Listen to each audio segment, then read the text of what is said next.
This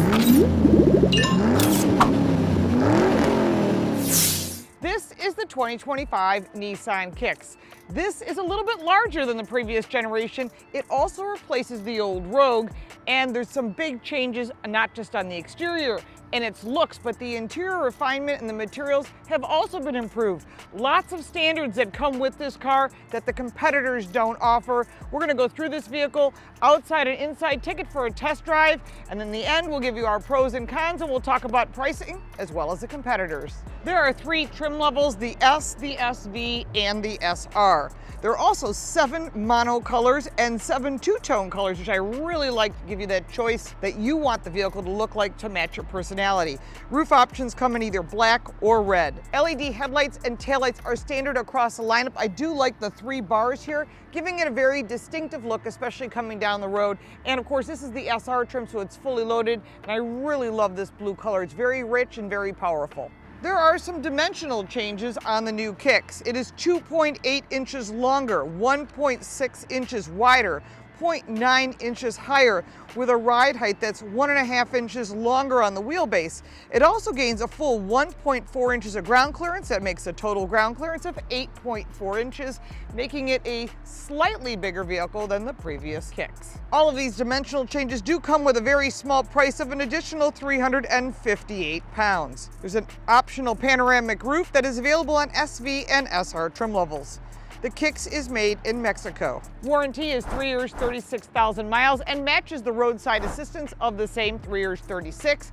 And there is a new 2-year maintenance package that'll help save you on oil changes and tire rotations. First thing you notice when you see the Kicks, it is much boxier than the previous version.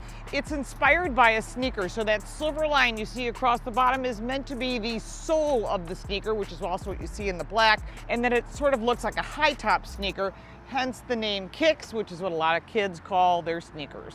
Coming around to the back of the car, you'll notice this upper wing with an integrated brake light. I kind of wish this wiper blade was tucked up underneath, would make it look even cleaner and more modern, but hopefully they'll hear us saying these things and they'll start complying with what we want, because if you live in Michigan where I am right now, these wiper blades get damaged when you use an ice scraper, but if they're tucked up underneath, they're nicely protected.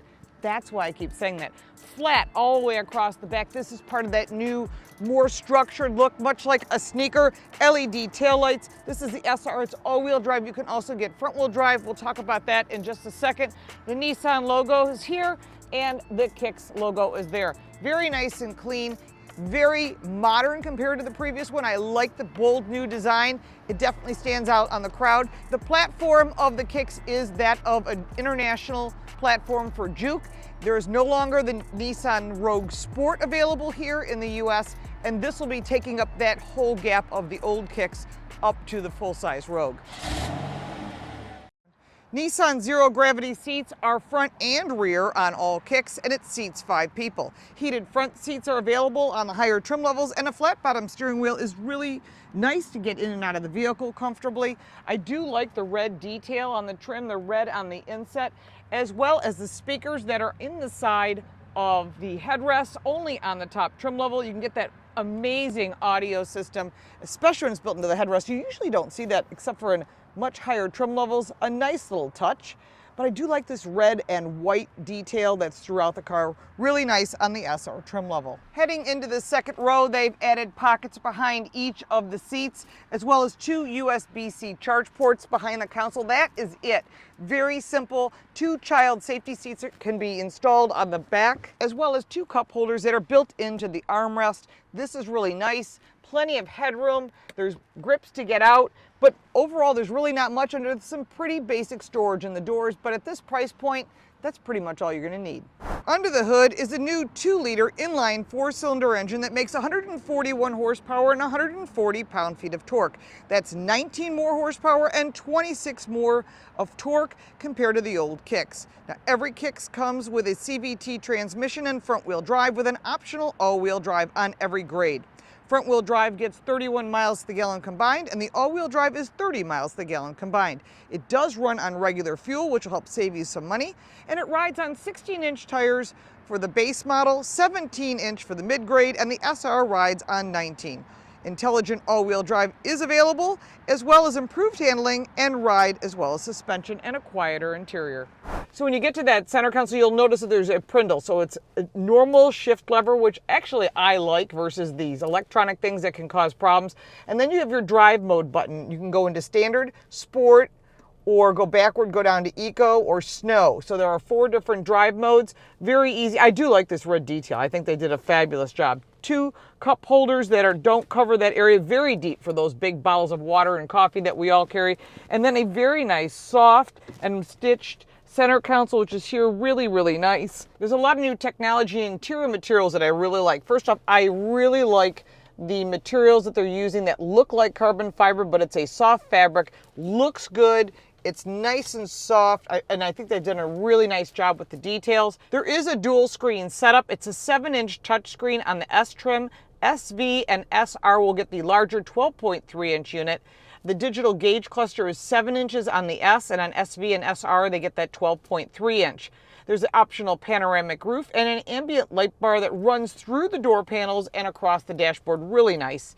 And on SV and higher trim levels, you'll get Apple CarPlay and Android Auto, which is wired as well as wireless. And best of all is the most beautiful Bose audio system that's built into the headrest. It's called the Personal Plus, and it allows you to balance the music for you as the driver. And I think that's one of the big factors that people want. Standard on all Nissan Kicks is the Safety Shield 360, which gives you all those safety features that we want. The forward collision warning, the blind spot detection, all the cross traffic alert, all the things you want. And then if you want to step up in the higher trim levels, you can get the ProPilot assist. And what's that really going to do for you is it's going to give you the ability for lane centering, but it also adjusts for traffic and helps you avoid collisions up to 2 cars ahead. Nissan was one of the first companies to offer these type of features, including when you're filling up your tires, how it'll beep for you. Those little things are really nice. Nissan is the first one to get us to market with that.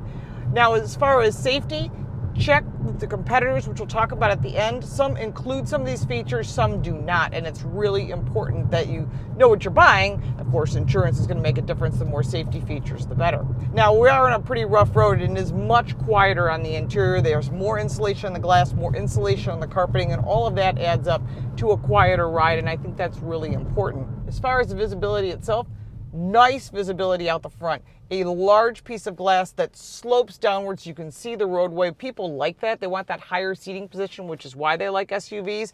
Also, the sills are a bit higher, but that's okay because you can still see out clearly, especially if you're in the second row. This has got a lot of pluses. I mean, I liked the Kicks before, but this is just that much more. It's no longer like just that entry-level kind of base car.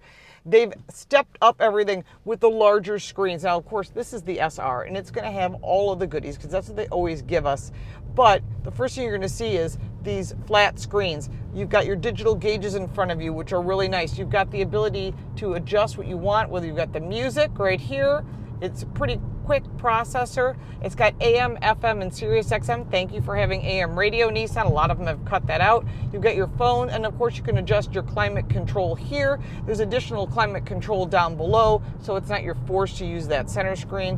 Volume and emergency buttons and the cameras are right here. Nice around view camera as well. Of course, that's part of the safety features that you don't think about. It's standard, but you want to have that bird's eye view. Makes a really big difference. As far as the power, well, this is not a big performance motor. It's got 141 horsepower and 140 pound-feet of torque. That's more than enough for a car in this price point because really this is transportation. It's a great car. I just want to have a vehicle that does the job in style, and you will definitely get that. You get the newest technology, and safety is really important. These are all things that they've added to the system. Actually, I'm pretty impressed with how quick this processor is, considering some of the competitors are kind of slow, and you also have to buy up in a lot of cases, and you won't have to do that when it comes to the Kicks. So overall, I'm liking the looks.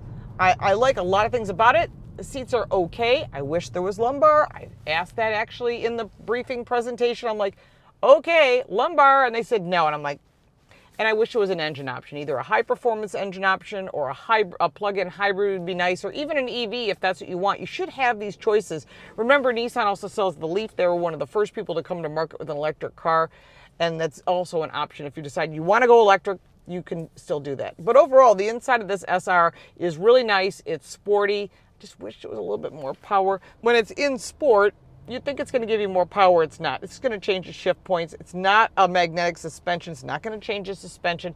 It's just going to have higher shift points. Really good. Getting on a highway, passing a vehicle, avoiding an accident, all of that makes a difference. And you can feel it right away. You can hear the engine struggling a little bit, but remember, all the competitors are right there with it. So we're in a turn lane and we decide we want to make a U-turn. Let's give it a shot. Here we go. Oh, nice.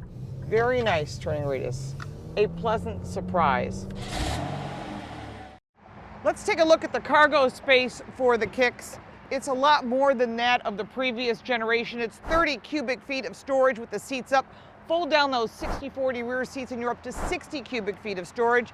I will tell you there is no spare tire, but it is available for an additional $180 if that's something that you might want. There are some pros and cons when it comes to the 2025 Nissan Kicks. I like the new look. I love the fact there's lots of colors.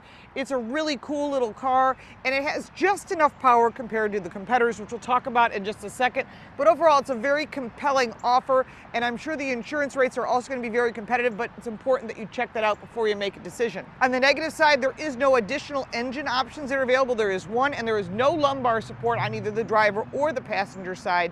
And that's kind of disappointing. Their zero gravity seats are good, but it's important that you sit in all the seats depending upon who's using those, because the second row are also now zero gravity seats. There are quite a few competitors in this class, and its main competitor is the Chevy Trax. Also the Kia Soul, the Mazda CX-30, the Hyundai Kona, as well as the Honda HR-V. And I think the Kia Seltos kind of competes with this as well. So if you're cross shopping, make sure to check them all out. We've reviewed them all. There's links in the description below so you can find out all the different vehicles before you go and take it for a test drive. Now let's get to the price of the 2025 Nissan Kicks. Starting with the entry-level S at $21,830, the SV is $23,680, and the SR, which is our test vehicle, starts at $26,180.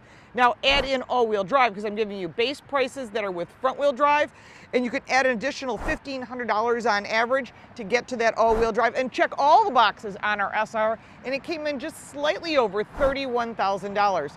I think the entry-level price is great. That mid-grade seems to be the most popular to get the best of all the options that you want and still get very good value out of the vehicle. Overall, I'm really impressed with the Nissan Kicks. I think they did a nice job, and if you have any additional comments or questions, put them down below. Let's start the conversation. I'm happy to answer any of your questions. If you'd like to support our channel, you can buy me a cup of coffee. The link for that is down below, plus all the ways to reach me. If you got value from this video, please like and subscribe, share it with your friends, and take one for a test drive. You'll be impressed as well. Thanks so much for watching. I'm Lauren Fix.